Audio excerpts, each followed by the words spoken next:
Alright everybody, and welcome to another episode of my Hero League gameplay series. This time we're going to be playing on Battlefield of Eternity. Oh my lord, that's one of the latest additions to the map pool here in Hero of the Storm.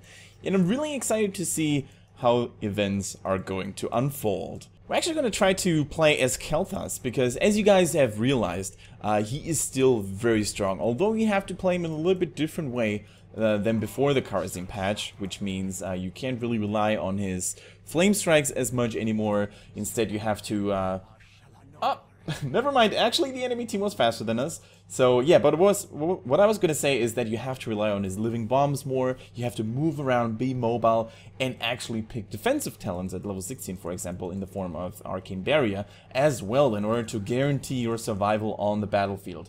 So let's see, what else could you play instead now? We've got two powerful frontliners in the form of Johanna and Leoric, so we might actually want to go for a different ranged or melee assassin, depending on what my team decides to go with.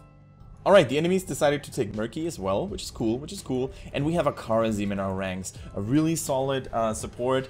When he was released back a couple of weeks ago, I was a little bit skeptical towards his capabilities of keeping a team alive on his own. By now though, after playing Kharazim extensively, as you can see at level 10 here already, I found that quite the opposite was the case. He's very strong, he's even a really decent solo supporter, so you can pick that or pick him anytime without breaking any sweat. So our next pick is going to be, you know, dependent on what the enemy team decides to go with. Depending on what they add to the roster, our choice might actually vary. If they pick Jaina, for example, we are forced to pick maybe a Vala, Muradin, okay, and a Vala themselves. Alright, I'm still not entirely sold on Jaina, even though she would be a terrific pick. Let's see. We could play a Tyrande, we could also play a Zagara. I like Zagara very much, to be honest with you, especially due to the fact that we're playing on Battlefield of Eternity, and, you know, being able to do a consistent amount of damage to the enemy immortal while, you know, you're fighting for map control in the middle of the map is very important, and Zagara is very strong at that. She's got the roaches, she's got the hydras, she's got the banelings at her side that are able to deal damage to the enemy immortal even while your team is not, like, directly next to it. So I like her sieging and pushing power on this map quite a bit. Let's see how things are going to unfold. What is actually the last pick going to be for the red team? 8 seconds left. They lack a support. So maybe an Uther, maybe a Rhaegar, Malfurion still open. And it's a Lily! Alright. Lily, not the most common support these days. Has she ever been that? Question mark. But she's still very good. I like the pick, and I like both teams actually. So good luck, have fun, and talk to you in a bit. Alright, here we are, ladies and gentlemen. Welcome to Battlefield of Eternity. We're playing as Zagara, and I'm really excited to see how this game is going to go. With me in my team we have a Smoogle on the Leoric, Biju on Johanna, Hakaix on Raynor, and Doki on the Kharazim. So let's do this, boys and girls. I'm really happy to see this map once again. I mean, it's not my favorite map ever, but it's also not my most hated map ever. I think it's pretty cool. It looks gorgeous. I think there's no argue about that.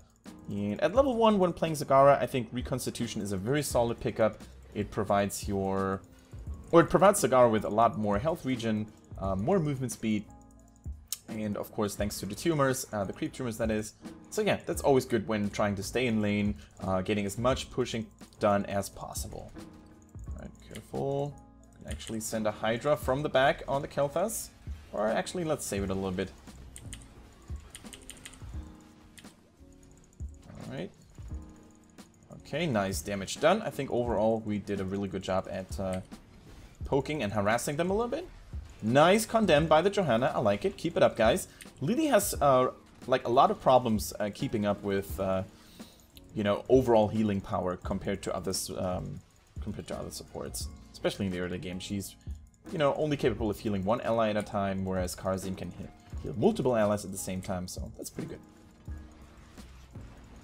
Okay, let's get some poking done. Let's also spread more creep. Send the banelings. And, you know, all in all, just keep them away from the lane. Damage them as much as possible. Ooh, Kharazim! Very close! Murky's down. Okay, good job. Whew. That could have turned sour for our Kharazim, but at the last second he managed to get away, which is quite cool. More creep. More roaches to soak ammo from the towers, which is very cool. More banelings for the same purpose. Alrighty, alrighty. We might actually... do we want to take a sip from the healing fund? I don't think we should do that just yet. So just keep the lane pushed and prepare to fight for the first immortal. Ricky is dead once more. Good job. Keep it up, everybody.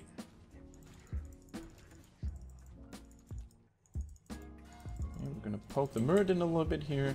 If the warrior is low, then basically the enemy team won't be able to actually move in at all. So, oh. Can we run? Can we run? Okay, good job.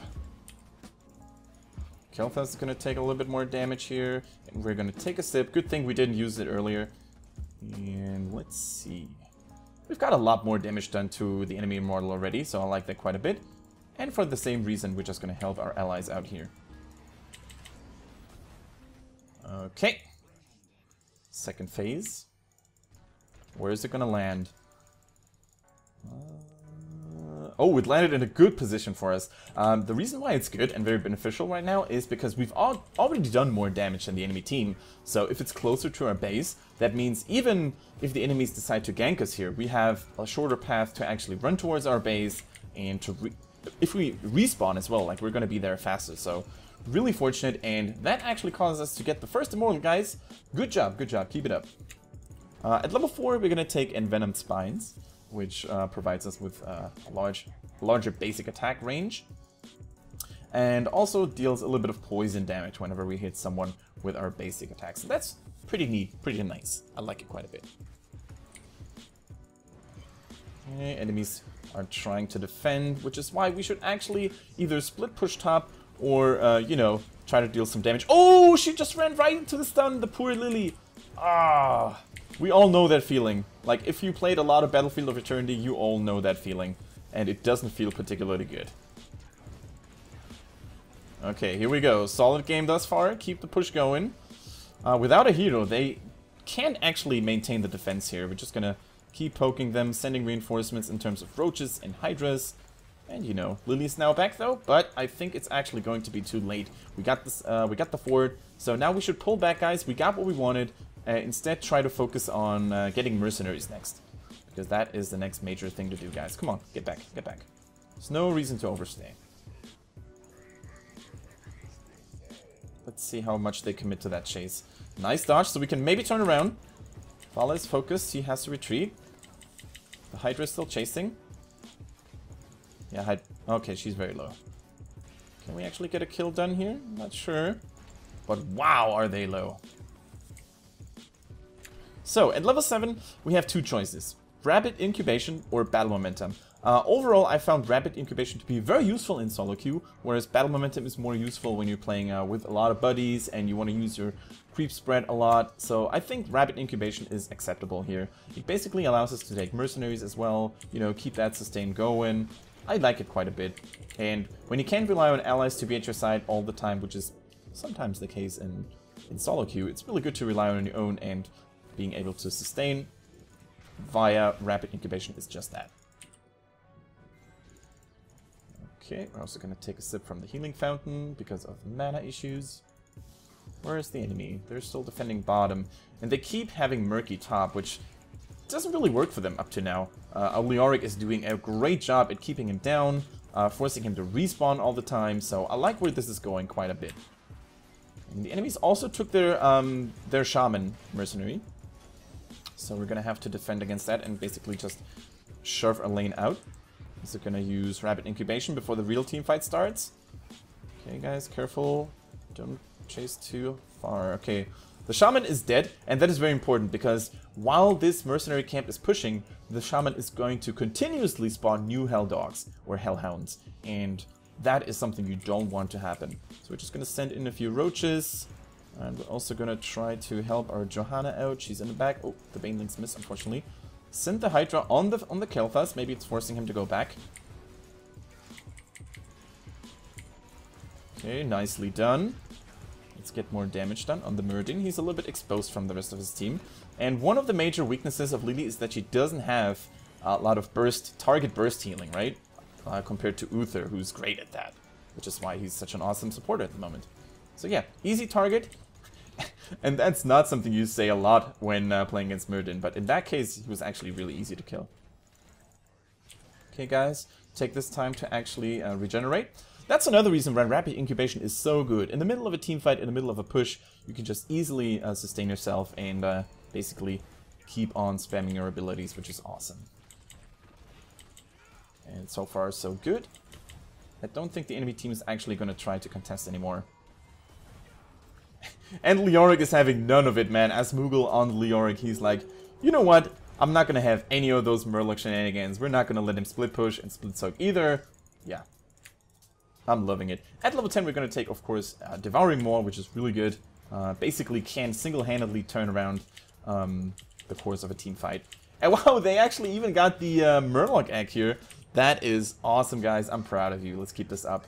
So Kharazim and I are trying to, you know, catch up to the rest of our team. Leoric is going ham with March of the Black King. Is he actually able to survive? Let's see. Ooh, very close. Nicely done. And now might be a good time to actually use the Maw here on the Kelthas. Can we actually get them on the retreat? Yep, okay, we got him. So we should be able to actually kill him. There we go. You always want to make sure to cast your Banelings and Roachlings at the Roaches at the same time when the enemy is just about to come out of the Maw to maximize your AoE damage potential. So here we go. The Immortal is still going strong. The game is looking very, very good, guys. Keep it up. And once again, Rapid Incubation, pretty useful. You know, getting some mana back, getting some health back. I like it quite a bit. Also, when playing as a Zagara, you always want to make sure to spread as much creep as possible, even while you're pushing. Because it basically means that you have that tiny little amount of extra health regeneration, that tiny little amount of extra movement speed, and that is always very, very handy and very, very useful. And it also provides vision, by the way, guys. Don't forget about that. And vision is key, especially when playing a MOBA or a hero brawler like Hero of the Storm. Here we go. Now we should focus on getting mercenaries. There's a camp available at top. There's one available at bottom as well. We're just gonna join up with our buddy Leoric here. See what's gonna happen. At level 13, we're gonna take Mutalisk. I like this one quite a bit. You basically have two viable talents to pick from. Grooved Binds or Mutalisk. Both of them are good. I tend to prefer the Mutalisk because it deals a little bit of AoE damage. It's great when you know, clearing mercenary camps, and overall it also flies over, you know, blocked terrain like walls or boulder or rocks, and that is really useful as well when chasing low HP targets. Okay, I think the enemies might be here. Let's go there actually. Plant more creep. And as Zagara, you don't want to be the first one to enter the fray or to face check vision obscured terrain. Don't want to do that. Always let your warriors go first, guys. Okay, it looks like the whole entire enemy team is bottom right now. Maybe we can flank them. Oh yeah, I think we can actually flank them. They're a little bit out of position here, the Vala and the Lily. So rip and pepperonis, mate. You always have to make sure to know where... Oh, can we actually use a Maw here on the Kelthas? Oh, Murdin! Oh! Murdin actually managed to jump over the Maw. Nevertheless, though, it was a good catch, and I like it quite a bit. And Raynor's Hyperion is doing a lot of work. Look at that. Great damage against buildings thanks to the Yamato cannon. More minions, more roaches, more hydras. I am loving it. Okay. Alright, and after finishing off that keep, we should actually go back and let our allies know. And on the retreat, we can take care of the enemy Immortal in the middle of the map. More Creeperoni. And let's send our minions to fight at our side and try to kill that Immortal off. When placing creep near the Immortal area, you always want to make sure to place it outside of the range of these circles, of these AoE damage stun circles, right? Because they can actually kill your creep. Well, let's see, that might actually be a little bit too close. Let's see. Yep, just a tiny little bit too close. But it was good for demonstration purposes, right? Okay, so let's place it a little bit outside here. There we go. Take a sip from Rapid Incubation.